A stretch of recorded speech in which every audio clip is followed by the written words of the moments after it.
लिए कि लोग को नोटिस अच्छे से हो। तो next chapter is compaction. What is compaction? Change in volume due to expulsion of air, loading condition, क्या शॉर्ट टर्म लोडिंग या long term loading? Short term loading. तो if loading is short term, process is fast ना, process is quick ना, तो compaction के लिए क्या comment होगा? Quick process. कंसोलिडेशन के लिए क्या कमेंट रहेगा? स्लो प्रोसेस, है ना। सो राइट डाउन द डेफिनेशन। देखिए, it is the compression of soil mass. It is the compression of soil mass. It is the compression of soil mass due to compression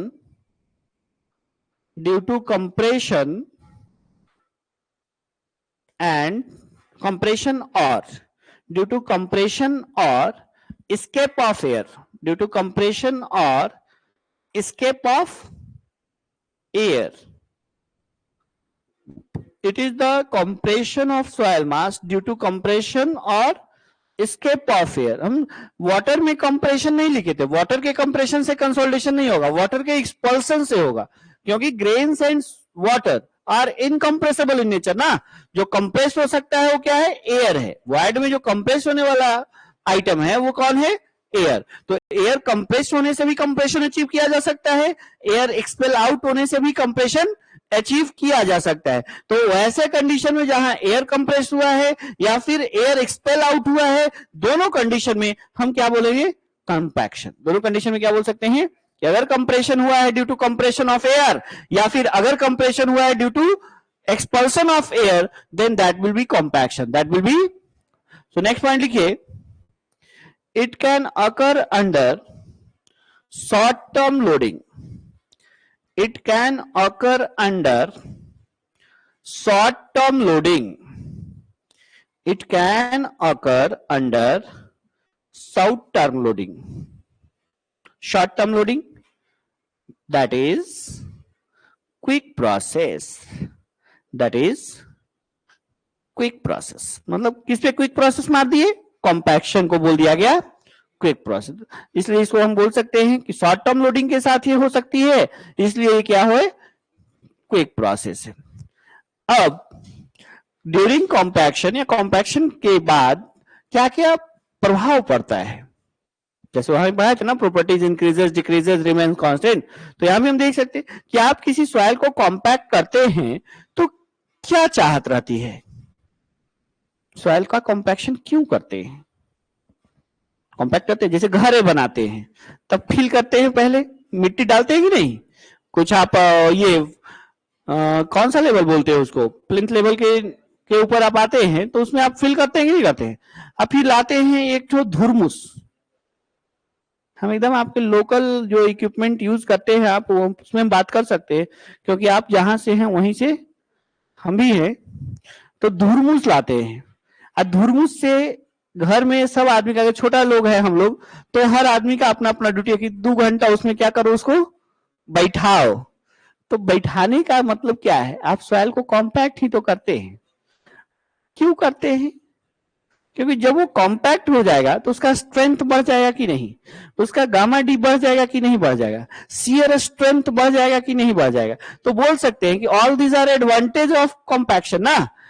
ये सब कुछ, soil का strength बढ़ना, soil का dry density बढ़ना, ये सब क्या है? एडवांटेज है। सो लिख सकते हैं advantage of compaction.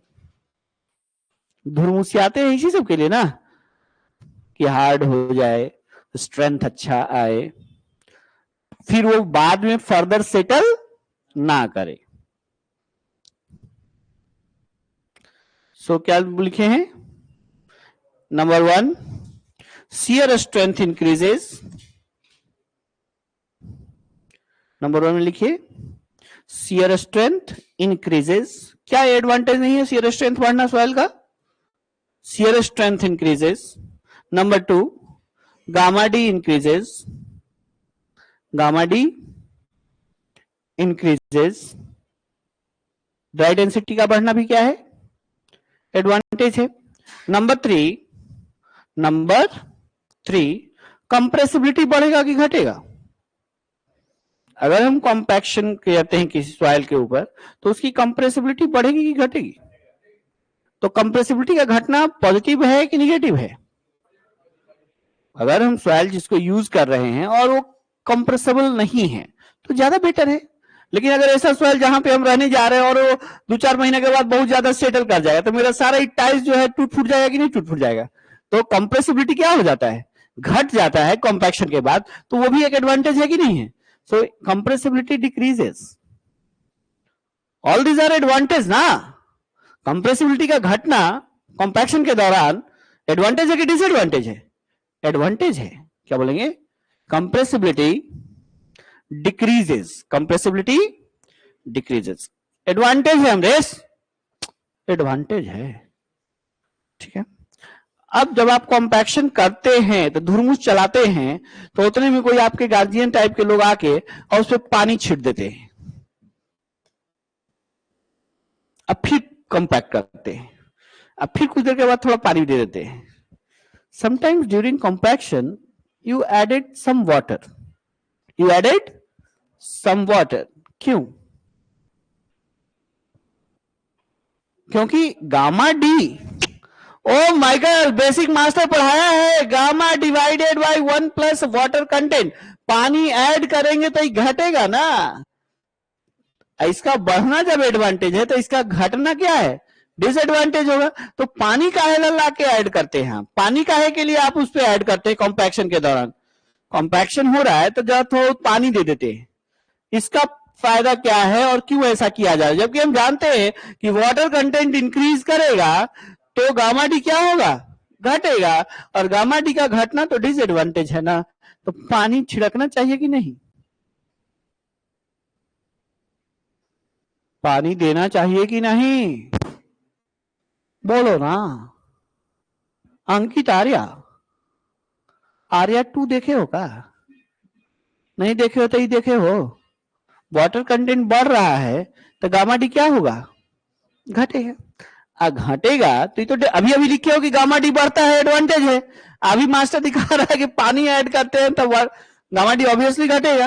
Gamma D जब घटेगा तो हम तो डिसएडवांटेज क्यों जा रहे हैं? तो पानी ऐड करना चाहिए। अरे भाई बोलो ना हाँ या ना। हाँ पानी ऐड करना चाहिए, बोलिए सुजीत जी। No idea. लेकिन ये सत्य घटना है कि during compaction sometimes we are adding some water, जिससे क्या होता है और भी कॉम्पैक्शन अच्छा होता है। जैसे ये है आपका सॉइल, ये है आपका सोइल, ये क्या है आपका सॉइल, इस तरीके से है मेरा सॉइल। आज सॉइल में हम क्या करते हैं, कुछ थोड़ा पानी ऐड कर देते हैं समटाइम्स, है ना। Sometimes we are adding some water during compaction. तो जब पानी आएगा तो पानी इस सॉइल के बीच में लुब्रिकेशन का काम करेगा। क्या करेगा, लुब्रिकेशन की तरह काम करेगा। अब जब लुब्रिकेशन आएगा तो ये और भी इजीली, जो यहां पे फ्रिक्शन जनरेट हो रहा है कॉम्पैक्शन के अगेंस्ट, कॉम्पैक्ट करेंगे तो सॉइल में फ्रिक्शन जनरेट होगा कि नहीं, उस फ्रिक्शन को ये पानी क्या करता है, कम करता है। कम लोड से मारेगा तो ज्यादा धंसेगा, कम लोड से मारेगा तो initially during compaction we are adding some amount of water, some water to have lubrication effect between the grains, so that जो फ्रिक्शन लग रहा था ग्रेन्स के बीच में, वो फ्रिक्शन क्या हो जाता है, मिनिमाइज हो जाता है और प्रॉपर कॉम्पैक्शन हो पाता है। और प्रॉपर तो एक लिमिट तक पानी, ही ना कि मोटर चला के छोड़ दीजिएगा। जब आप कहीं पे कॉम्पैक्शन कर रहे हैं तो मोटर चलाने की जरूरत नहीं है, सम अमाउंट ऑफ वाटर देना है ताकि वो एज अ लुब्रिकेंट काम करे। कैसा काम करे, लुब्रिकेंट काम करे। और लुब्रिकेंट काहे के लिए दिया जाता है इंजन में, फ्रिक्शन को कम करने की। इसीलिए हम इसको पानी को यहां पे क्या शब्द से यूज कर रहे हैं, लुब्रिकेशन इफेक्ट जनरेट करने के लिए हम समटाइम्स वाटर ऐड करते हैं ताकि प्रॉपर कॉम्पैक्शन हो। और प्रॉपर कॉम्पैक्शन होगा तो बहुत कुछ एडवांटेज सामने आएगा, स्ट्रेंथ ऑप्टिमाइज होगा, है ना, गामा डी और बढ़ेगा। तो पानी देने से गामा डी बढ़ेगा कि घटेगा? ये पानी देंगे तो गामा डी घट जाएगा। इनिशियली जब कॉम्पैक्ट होगा तो वॉल्यूम घटेगा ना। गामा डी को ऐसे देखो ना, बेसिक से ये भी तो गामा डी है, ये भी तो अगर बढ़िया से कॉम्पैक्शन होगा तो वॉल्यूम ज्यादा घटेगा कि नहीं, और ये बढ़ेगा कि नहीं बढ़ेगा। तो अगर प्रॉपर कॉम्पैक्शन होगा तो वॉल्यूम क्या होगा? घटेगा। और जब वॉल्यूम घटेगा तो गामा डी बढ़ेगा और हम ज्यादा अच्छा कॉम्पैक्शन कहलाएगा कि नहीं कहलाएगा। तो ये सारी कहानी है। तो क्या इस बात को हम आपके कॉपी में नहीं देंगे? देना है। तो लिखिए एक पॉइंट, एडवांटेज से बाहर निकलिए ना, अब काहे एडवांटेज में रहे। During compaction some amount of water is added sometimes. जब सॉइल काफी ड्राई होगा तो वहां पे फ्रिक्शन ज्यादा होगा कि नहीं होगा, तो उसको क्या करेंगे? थोड़ा पानी ऐड कर देंगे। अरे कड़वा तेल भी ऐड कर सकते हैं, लुब्रिकेशन तो बनाना लेकिन महंगा है ना, तो कुल मिला के पानी ऐड करो, सस्ता है कि नहीं। So during compaction, some water is added sometimes. Some water is added sometimes to have lubrication effect. To have lubrication effect.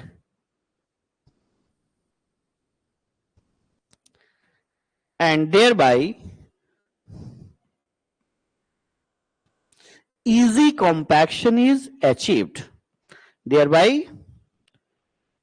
compaction is easy कर सकते हैं, and thereby compaction is easy, या फिर thereby easy compaction is achieved. easy compaction कैसे achieve हुआ? by adding some amount of water. तो एक water content इसमें ऐसा होगा, सारे वाटर कंटेंट पे नहीं, उसमें एक ऐसा वाटर कंटेंट होगा जहां पे एकदम से कॉम्पैक्शन प्रॉपर होगा। एक ऐसा वाटर कंटेंट जहां पे कॉम्पैक्शन क्या हो? एकदम से प्रॉपर हो। प्रॉपर कहने का क्या मतलब है? कि एकदम से ऑप्टिमम हो। एकदम से क्या हो? ऑप्टिमम हो। तो वैसा वाटर कंटेंट जहां पे कॉम्पैक्शन ऑप्टिमाइज हो रहा है, उस वाटर कंटेंट को ऑप्टिमम वाटर कंटेंट कहा जाता है, ऑप्टिमम मॉइस्चर कंटेंट, ओएमसी। क्या? ओएमसी कहा जाता है, ऑप्टिमम मॉइस्चर कंटेंट, है ना। तो what is optimum moisture content? It is the moisture content eight which proper compaction is achieved और डन। सो एक पॉइंट और लिखिए, OMC.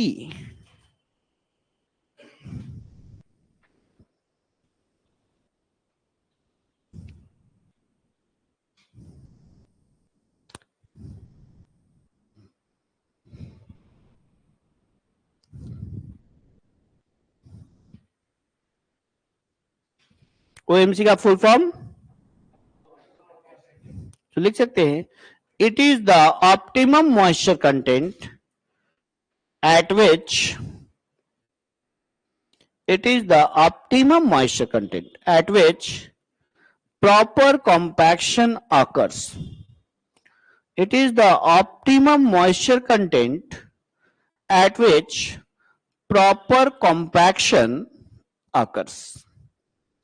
It is the optimum moisture content at which proper compaction occurs. ठीक है। तो आपको फील्ड में compaction कराना होता है। जैसे आप रोडवेज भी जाते हैं तो जब कंस्ट्रक्शन होता है तो सब लेयर्स का क्या क्या किया जाता है? कॉम्पैक्शन कराया जाता है कि नहीं। तो कंस्ट्रक्शन में कॉम्पैक्शन का बहुत बड़ा रोल है। अगर कंस्ट्रक्शन कर रहे हैं तो वो द सॉइल करेंगे, और सॉइल का स्ट्रेंथ कॉम्पैक्शन से बढ़ता है। तो हम चाहेंगे कि सॉइल के ऊपर अगर कंस्ट्रक्शन करना है तो नीचे सॉइल का स्ट्रेंथ अच्छा रहे, तो ऊपर बने हुए कंस्ट्रक्शन को प्रॉब्लम ना होगा। सो कॉम्पैक्शन आप फील्ड में करेंगे ही करेंगे। तो फील्ड में जो कॉम्पैक्शन करेंगे उसके लिए हम पहले से लेबोरेटरी में कुछ टेस्ट कर लेते हैं, तो ज्यादा अच्छी तरीके से हम कोरिलेट कर पाएंगे लेबोरेटरी से फील्ड को। सो कॉम्पैक्शन टेस्ट परफॉर्म कराया जाता है ना। क्या परफॉर्म कराया जाता है? अगर प्रॉपर कॉम्पैक्शन अचीव करना है फील्ड में तो हमको टेस्ट करना पड़ेगा लैब में, है ना। तो लैब में जब हम टेस्ट करते हैं कॉम्पैक्शन टेस्ट के नाम से, क्या कौन से टेस्ट के नाम से? हम लोग सॉइल के ऊपर कॉम्पैक्शन टेस्ट करते हैं। अब कॉम्पैक्शन टेस्ट करते हैं तो क्या मिलता है हमको? किसी सॉइल को प्रॉपर कॉम्पैक्ट होना है तो हमको ये अगर कोई बता दे कि इस सॉइल को अगर हम ओएमसी के ऊपर कॉम्पैक्ट करें तो हम प्रॉपर कॉम्पैक्शन अचीव कर सकते हैं। अभी तो लिखा है आपने, किसी सॉइल को किस हर मॉइस्चर कंटेंट पे तो हमको प्रॉपर कॉम्पैक्शन नहीं होगा। एक ऐसा मॉइस्चर कंटेंट जिसके ऊपर कॉम्पैक्ट किया जाए तो ये ऑप्टिमम कॉम्पैक्शन या प्रॉपर कॉम्पैक्शन अचीव किया जा सकता है। तो कॉम्पैक्शन टेस्ट हम इसीलिए करते हैं कि हमको ओएमसी का पता चल जाए, सॉइल क्या ओएमसी का पता चल जाए। तो जब हम फील्ड में जाएंगे तो उसमें वाटर कंटेंट क्या मेंटेन करेंगे? कोई भी या ओएमसी? ओएमसी। तो हमको पहले से पता होना चाहिए ना कि फील्ड में कैसा है सॉइल, तो उस सॉइल का ओएमसी कितना है, 10% है कि 15% है कि 20% है।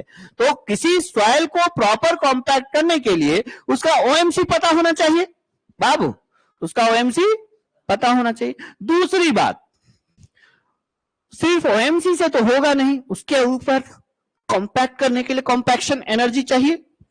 तो ओएमसी के ऊपर वो कितना एनर्जी डिमांड करता है, अगर उतना एनर्जी नहीं देंगे, उतना हम उसको कॉम्पैक्ट नहीं, कॉम्पैक्शन एनर्जी प्रोवाइड नहीं करेंगे तो क्या वो प्रॉपर कॉम्पैक्ट हो पाएगा?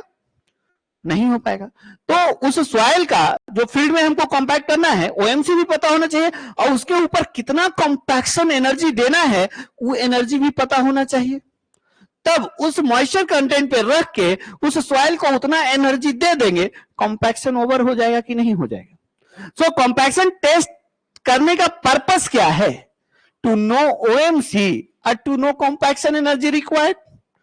कॉम्पैक्शन एनर्जी का पता कर लेते हैं और ओएमसी का पता कर लेते हैं। अगर ये दोनों पता है तो फील्ड में किसी भी सॉइल को जाके उसके पर्टिकुलर ओएमसी पे होल्ड करके और उतना एनर्जी दे दिए, वो क्या हो जाएगा, प्रॉपर कॉम्पैक्ट हो जाएगा कि नहीं हो जाएगा?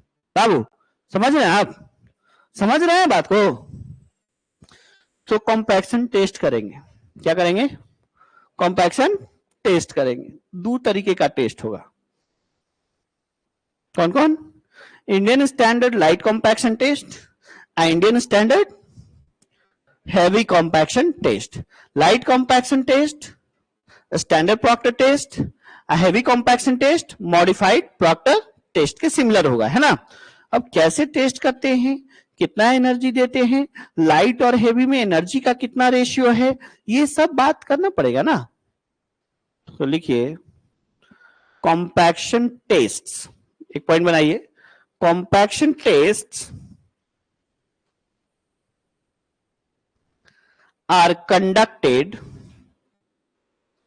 to determine compaction tests, TASTE नहीं लिखना है, TEST लिखिएगा, ठीक है। Compaction test are conducted to determine, क्या क्या डिटरमाइन करना चाहेंगे आप? एंड कॉम्पैक्शन एनर्जी रिक्वायर्ड ना। सो कॉम्पैक्शन टेस्ट आप करते हैं, compaction test are conducted to determine number 1 OMC, OMG नहीं लिखना है कि आप लोग OMG बड़ी लिखते हैं, OMC optimum moisture content. And number 2 compaction energy required, compaction energy required.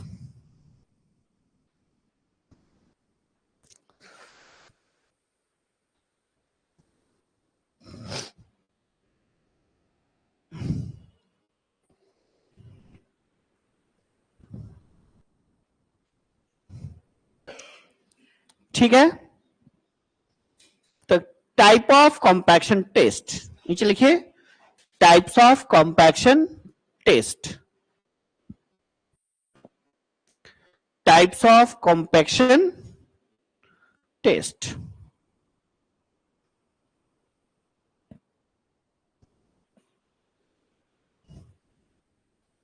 Number 1, Indian standard. IS मतलब Indian standard light compaction test, Indian standard light compaction test. किसका सिमिलर होगा, कैसे, किसके सिमिलर है? सिमिलर टू, सिमिलर का spelling बताओ तो जी। ठीक है, डबल एल होगा, डबल एल होगा जी। सिमिलर के स्पेलिंग को नहीं पता है? सिमिलर टू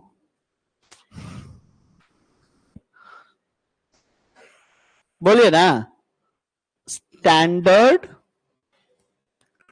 प्रॉक्टर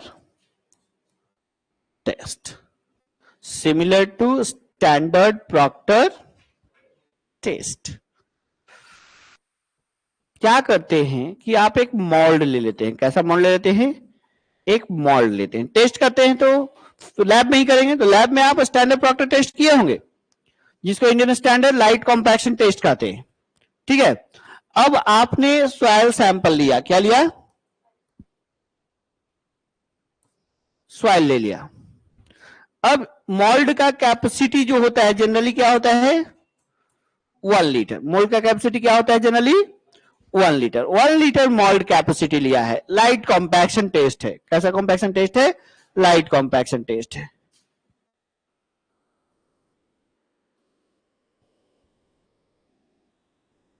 क्या एक ही साथ पूरा भर दिया जाता है टेस्ट में? जब टेस्टिंग कर रहे हैं तो एक ही साथ नहीं, आपने इसमें एक लेयर सॉइल भर दिया। क्या भर दिया? Layer 1, layer 1। इस एक लेयर में सॉइल लेने के बाद उसको कॉम्पैक्शन शुरू करिए। क्या करिए? कॉम्पैक्शन शुरू करिए। तो इस स्टैंडर्ड प्रॉक्टर टेस्ट में वेट ऑफ हैमर जो होगा, W is the wait of hammer, कितना केजी? 2.6 केजी हैमर से मारना है। हैमर का वेट कितना होगा? यही सब तो ये है ऑब्जेक्टिव है कॉम्पैक्शन का, है ना। 2.6 केजी हैमर हुआ किस टेस्ट में? स्टैंडर्ड प्रॉक्टर टेस्ट में।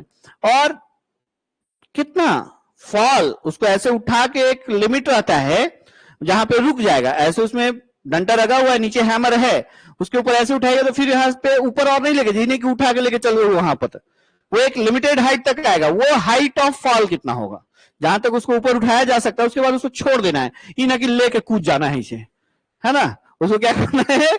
उठा के इसे छोड़ देना है। तो उतने वेट से उतना फॉल लेगा वो। तो height of fall, height of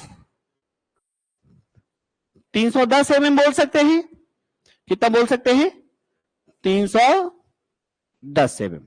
so W into H क्या हुआ? एनर्जी हुआ कि नहीं? ये तो एक लेयर का होगा, तो कितना लेयर देंगे फिर इतना काम करके? और कितना number of blows? Numbers of blows, कितना बार उठा उठा के पटकना है उसको? 25 बार, धक धक धक 25 बार जाना है। तो कितना नंबर ऑफ ब्लोज देना है? 25। तो एक बार में कितना एनर्जी दे रहे हैं? 310 इंटू 26 ना, 2.6 ना। तो 25 बार में 25 गुना एनर्जी दे रहे हैं आप एक लेयर को।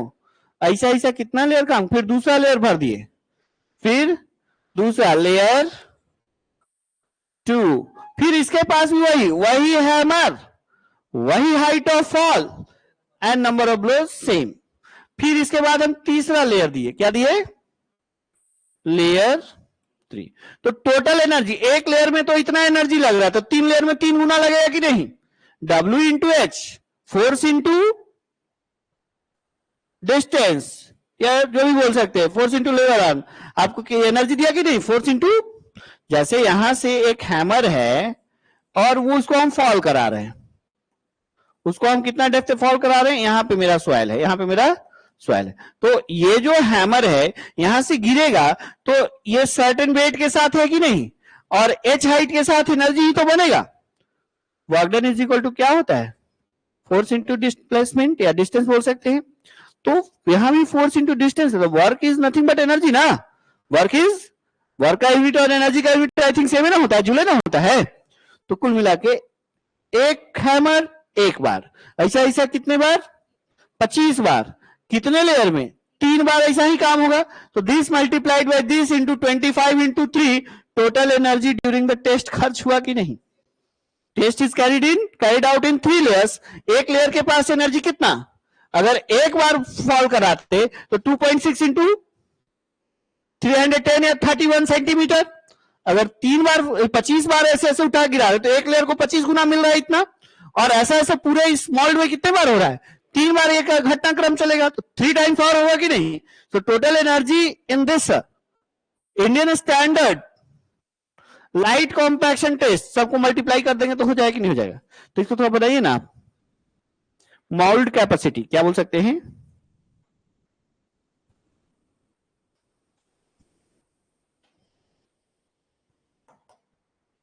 Mould capacity.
तो लाइट कॉम्पैक्शन टेस्ट किस टाइप के कंस्ट्रक्शन में, ऑर्डिनरी कंस्ट्रक्शन में। लेकिन अगर कंस्ट्रक्शन हैवी करना है हमको तो क्या लाइट कॉम्पैक्शन टेस्ट के सहारे जाएंगे, नहीं ना, हैवी कॉम्पैक्शन टेस्ट के साथ जाएंगे अगर हमारा कंस्ट्रक्शन क्या है, हैवी है। अगर कंस्ट्रक्शन ऑर्डिनरी है तो लाइट डेटा से काम चल जाएगा, लेकिन अगर कंस्ट्रक्शन इंपॉर्टेंट है, हैवी कंस्ट्रक्शन पे जा रहे हैं, तो हम किस टेस्ट का सहारा लेंगे, Indian standard heavy compaction test. क्या अंतर है दोनों टेस्ट में, उस चीज को हम ऑब्जर्व करेंगे। तो लिख सकते हैं Indian standard light compaction test, एक और पॉइंट इसी में डाल दीजिए, Indian standard light compaction test is perform for Indian standard light compaction test is performed for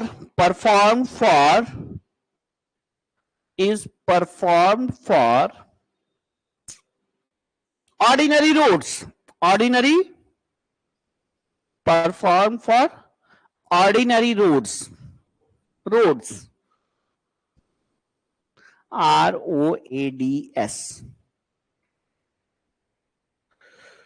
अगर इंपॉर्टेंट है कंस्ट्रक्शन, हैवी है कंस्ट्रक्शन, तो क्या लाइट से काम चलेगा, नहीं। So for that we have to go for the Indian standard heavy compaction test, IS heavy comp. तो नंबर 2 में लिखिए Indian standard heavy compaction test. तो रोड में ऑर्डिनरी है तो ही चलेगा, स्टेट हाईवे नहीं, मान लेते हैं कि वो ग्रामीण रोड है, स्टेट हाईवे। लेकिन अगर एक्सप्रेस पे बना रहे हैं, अखिलेश यादव वाला जमुना एक्सप्रेस वे है ना, रनवे बना रहे हैं, तो क्या light compaction test data useful होगा। हमको क्या जाना है, अर्थ एंड डैम वगैरह है तो उसमें हम लाइट कॉम्पैक्शन टेस्ट से ले लेंगे, लेकिन अगर एक्सप्रेस वे है, रनवे है, तो वहां पे कॉम्पैक्शन डेटा कैसा होना चाहिए, हैवी।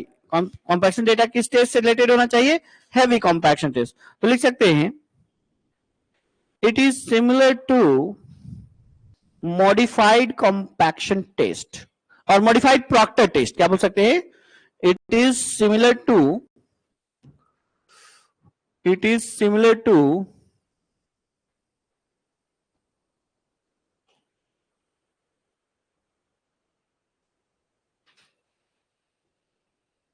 किससे सिमिलर है?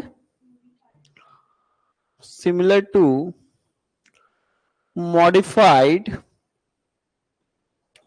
Procter test. Modified Proctor test. अब इसमें क्या करना है? तो मोल्ड वही रहना है, मोल्ड वही रहना है।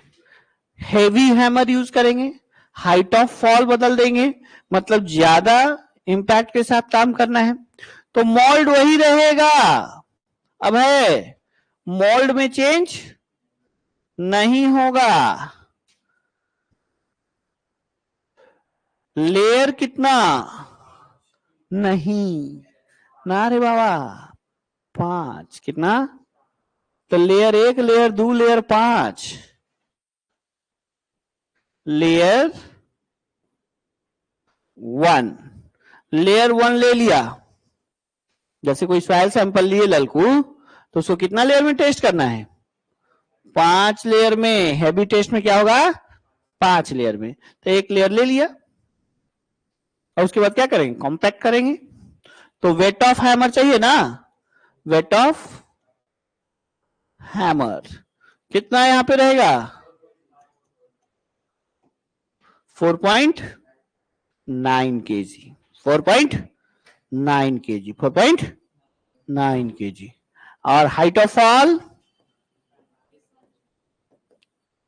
हाइट ऑफ फॉल 450 mm या 45 सेंटीमीटर, कुछ भी बोल दीजिएगा, कोई रोकेगा नहीं। ये क्या बात है, तो काहे रोक देगा? ठीक है। और कितना number of blows? Numbers of blows. तो एक बार फॉल होगा तो 4.9 इंटू 450 होगा कि नहीं? अब 25 बार इस लेयर पे देना है तो 25 गुना एनर्जी दिया कि नहीं दिया? एनर्जी समझ रहे ना? वेट इंटू हाइट क्या हो गया? एनर्जी। एक बार एनर्जी इतना दिया तो 25 बार में 25 गुना एनर्जी दिया। और ऐसा एक बार हुआ है तो दूसरी बार भी ऐसा ही करना है, तीसरी बार भी ऐसा ही करना है, चौथी बार भी ऐसा ही करना है। और 5 लेयर में कितना लेयर है? नंबर्स ऑफ लेयर्स कितना होगा? Numbers of layer, numbers of layers. तो क्या अंतर रहा? वेट ऑफ हैमर में अंतर है, हाइट ऑफ फॉल में अंतर है, नंबर ऑफ ब्लोज में अंतर है। नंबर ऑफ ब्लोज में कोई अंतर नहीं है, नंबर ऑफ लेयर्स में अंतर है। ठीक है।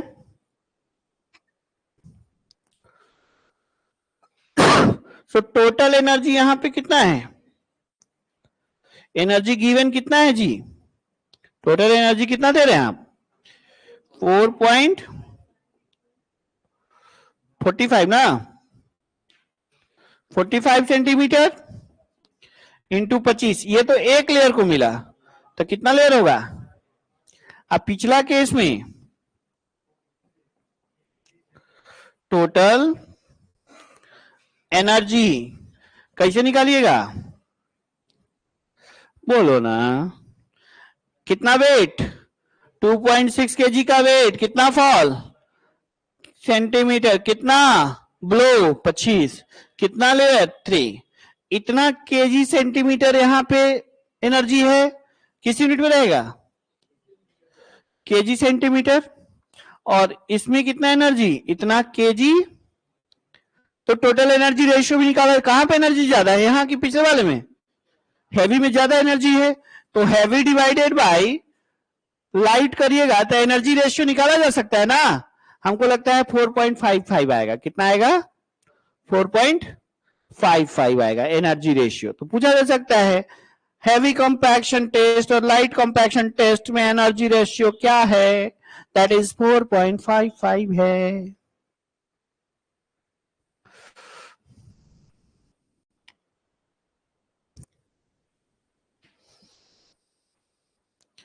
समझे?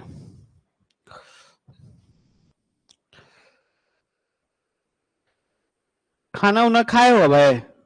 खाना खा लियो? खाना थोड़ा बहुत खाइएगा सुबह, नहीं तो कसाई टाइप का मुंह हो जाएगा 2 बजते बजते।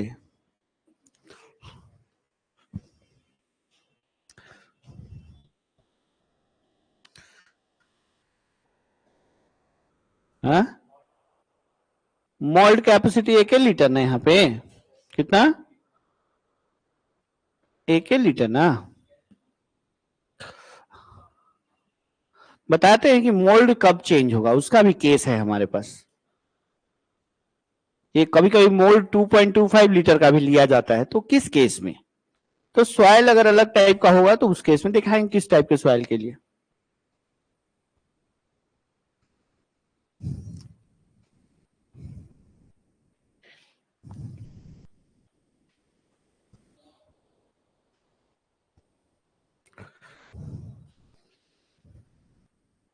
आगे बढ़े, तो हम चाहते ना कि जो दोनों टेस्ट को लिख देते हैं, Indian standard heavy test, Indian standard. बहुत सारा डेटा छिटा गया है, नहीं छिटाना समझते हैं ना, छिटायल है।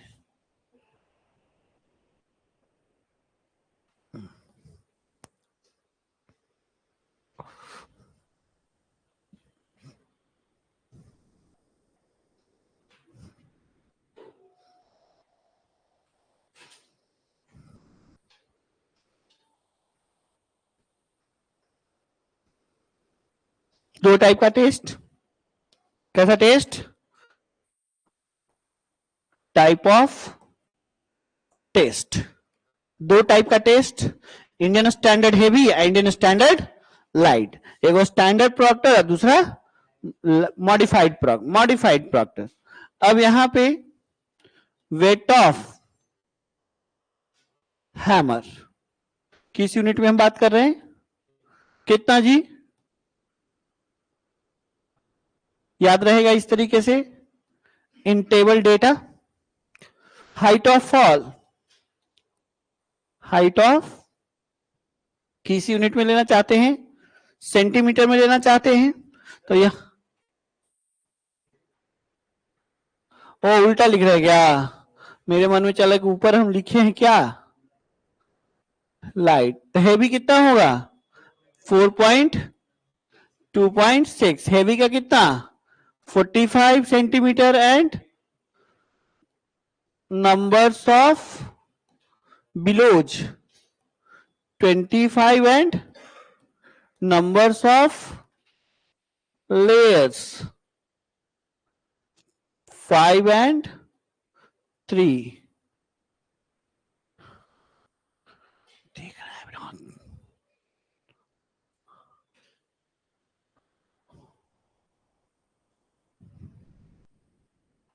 और फिर टोटल एनर्जी क्या बोलेंगे? टोटल गुना किए हैं, नहीं भी किए हैं तो कोई बात नहीं है।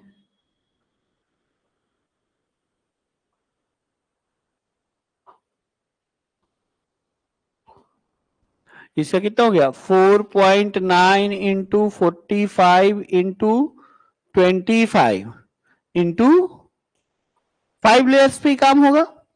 इसका कितना होगा?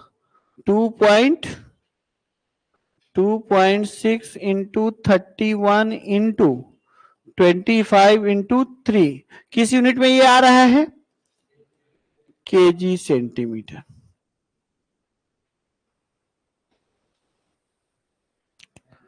सो वेरी इंपॉर्टेंट, क्या बोल सकते हैं? Very important, total energy ratio, क्या बोलेंगे? टोटल एनर्जी रेशियो क्या आना है इसमें, इसको डिवाइड करो ना 4.55। दोनों टेस्ट का डेटा एकदम से दो लाइन में सेट है कि नहीं? नंबर ऑफ क्वेश्चन बनाए जा सकते हैं इसके ऊपर। दोनों टेस्ट का डेटा 2 लाइन में सब कुछ फीड कर दिया गया।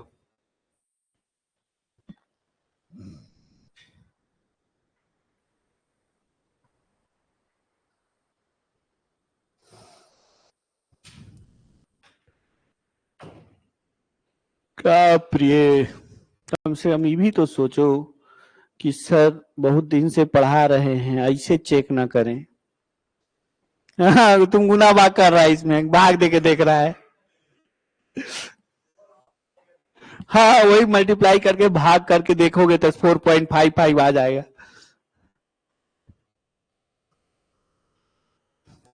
अब ज्यादा हमको इसे चेक करोगे तो हम सॉल्यूशन अब नीचे से लिखना चालू कर देंगे, ऊपर से लिखवे ना करेंगे।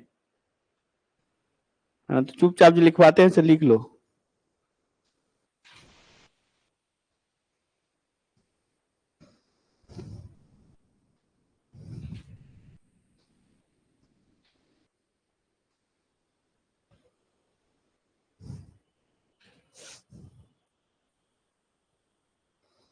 ठीक है ना।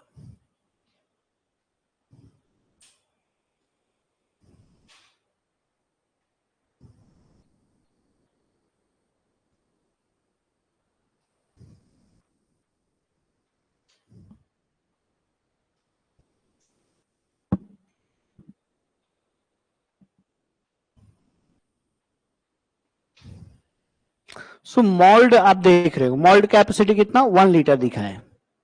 लेकिन कभी कभी अगर परसेंटेज रिटेन्ड ओवर 4.75 माइक्रो और सॉरी एमएमसी पे अगर 20% से ज्यादा रिटेन हो जा रहा है, ऐसा सॉइल है जो 4.75 ISC पे 20% से ज्यादा रिटेन हो जा रहा है, तो उसमें मोल्ड हम क्या ले लेंगे 2.25 लीटर। तो लिखिए मोल्ड पे कमेंट मार देते हैं, mould.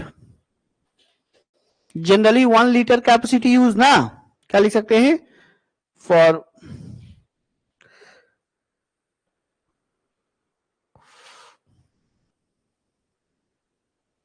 Generally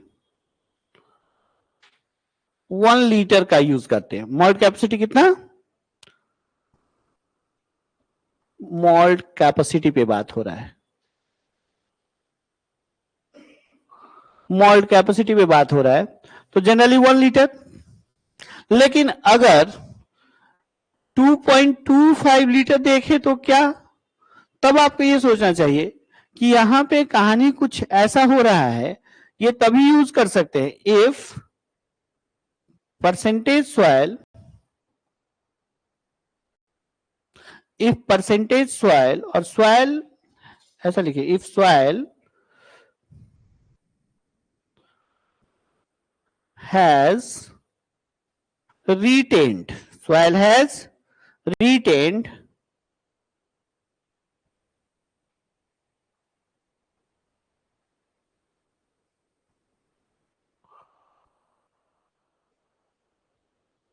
over IS 4.75 mm और हैज हटाओ यहां से, soil retained over IS 4.75 mm sieve more than 20%, कितना percent 20%। If soil retained over IS 4.75 mm sieve more than 20%, the capacity that is used is 2.25 litre. Mould capacity 2.25 cup. और एक बात यहां पे, जब 1 लीटर का कैपेसिटी रहा है तो नंबर ऑफ ब्लोज आपने कितना दिया, लेकिन जिस दिन आप 2.25 लीटर मोल्ड कैपेसिटी यूज करेंगे तो ब्लोज कितना देना पड़ेगा 56 ब्लोज। क्या बोल सकते हैं, देखिए क्वेश्चन यहां भी फंसा हुआ है कि if mould capacity is 1 litre, तो चाहे लाइट हो चाहे हैवी हो, आपने ब्लो कितना दिया। लेकिन अगर जिस दिन हम मोल्ड यूज करेंगे 2.25 लीटर, कितना देना पड़ेगा, नंबर ऑफ ब्लोज 56। क्लियर है।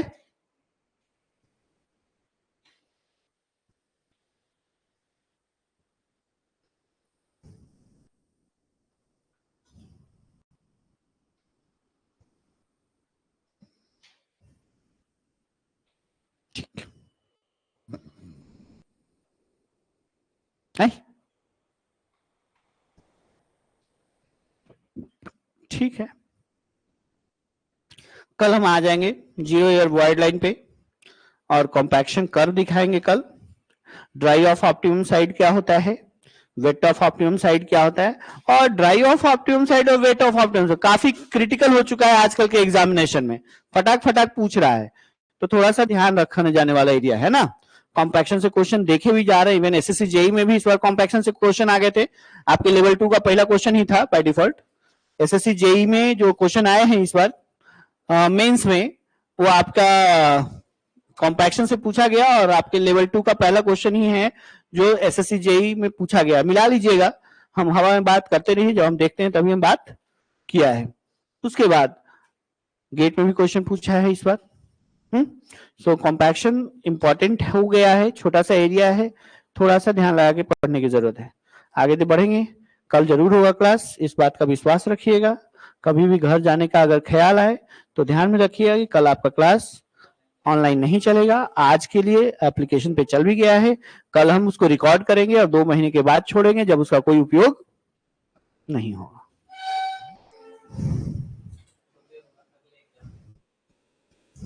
ठीक है, क्योंकि हम तो वेस्ट नहीं जाने देंगे, हम तो एप्लीकेशन में अपलोड करेंगे ही, लेकिन ये तो कहीं बॉन्ड नहीं भरे हैं कि कब अपलोड करेंगे, करेंगे।